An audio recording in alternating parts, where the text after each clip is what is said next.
What is up, fans? The Kindergarten Rocks channel here. Today we start our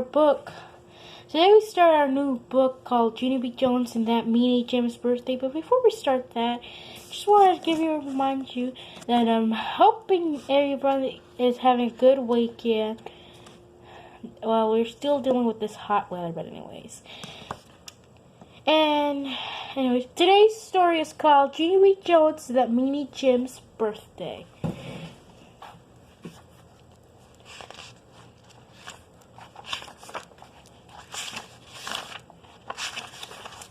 Chapter 1. Eating Cake. My name is Junie B Jones. The B stands for Beatrix, except I don't like Beatrix. I just like B in that song. B is my bestest letter on account of my favorite food starts with that guy. Its name is birthday cake. We have that delicious stuff at school today. That's because Pauline Allen Puffer turned 6 years old and his mother brought chocolate cake and chocolate ice cream.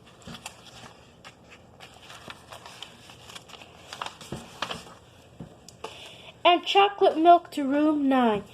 She is a chocolate nut, I think. The party was very fun except for Pauline Allen Puffer got all wound up and he put cake on his hand. Then he had laughed till milk came on his nose. That is called nose milk, I told my best friend named Lucy. Lucy is a little lady. Ew, she said. I wish I didn't even see that nose milk, 'cause now my stomach feels upset and I can't eat the rest of my cake. Me too, I said. Now I can't eat the rest of my cake too, and so I will throw both our cakes in the trash can for us. Then I picked up our cakes and I hurried up to the trash can. I looked all around me very careful. Then I quick ducked behind the trash can and I sniffed both those cakes right in my mouth. I rubbed my tummy real happy. Now all I need is some milk to wash it down with, I said. Then when I saw some milk sitting on the table all by itself, I picked it up and drank it all gone. I said. That hit the spot. Just then I heard a voice. Junie B Jones, why are you out of your seat? It was my teacher. Her name is Mrs. She had another name too, but I just like Mrs. and that's all. Mrs. had eyes like a hawk. What are you doing over there? She asked me. I am sharing people's cake and milk, I explained, except for they aren't actually here at the moment. Mrs. rolled her eyes way back in her head. I smiled very sweet. Guess what? I have my birthday party. I'm going to bring cake and milk too, I said. Plus, also, I might bring a weenie casserole, 'cause that will be a nice change of pace, I think. Just then, I skipped over to Pauline Allen Puffer's mother. Excellent cake, madam. My compliments to the chef, I said. Then me and her did a high five, only she didn't actually put her hands out, and so mostly I just slapped her on the arm. After that, I skipped back to my seat. Lucy was finishing her chocolate ice cream. She had chocolate mustache on her lip. I didn't frown at her. Lucy, I am surprised at you, I said. You're not eating that ice cream like a little lady, and so I will show you how. Then I quick dripped my spoon to Lucy's ice cream. See, I said, see how I'm taking dainty bites of the stuff? Only just then a dainty bite of chocolate ice cream slipped off my spoon, and it plopped into Lucy's lap. She jumped out of the chair. Oh no, she hollered. No, look what you did. You spilled ice cream on my brand new dress, and my nana just bought this to me from New York City, and it cost $95 plus tax. Mrs. hurried up to the table. She had a wet sponge to clean Lucy's dress. No, No, don't, said Lucy. You can put water on this because this dress is made of satin, and satin is dry clean only. Mrs. made angry eyes at me. I did a gulp. Oh no, I said real soft. Then I put my head down on the table and I covered up with my arms, because that is called laying low. And laying low is what you do if you know what's good for you.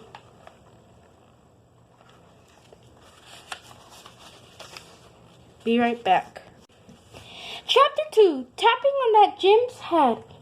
After the party, me and my other bestest friends rode home on the bus. Her name was Grace. Me and that Grace take turns sitting next to the window. Excuse me. That is good sports of us, I think, except for sometimes we forget whose turn is it. Then we have to settle it with our fists. The time it was that Grace's turn to sit next to the window, guess what? I don't even care if you sit there today, I told her, 'cause eating all that cake made me a happy mode. That Grace smiled. Me too, she said. Eating that cake made me in a happy mode too. Yeah, only you can't be as happy as me, I explained, 'cause I have 2 cakes and you just had 1. That Grace did a frown. That's okay, Grace. Don't be upset, I said, 'cause when I have my birthday, I will invite you to my house, and you can have 2 cakes too. Oh boy, she said. I know it is oh boy, I said back. Plus, also, you will get your very own paper cup with M&Ms in it. Oh, yum! I love M&Ms, said that Grace. Me too. I love M&Ms too, I said.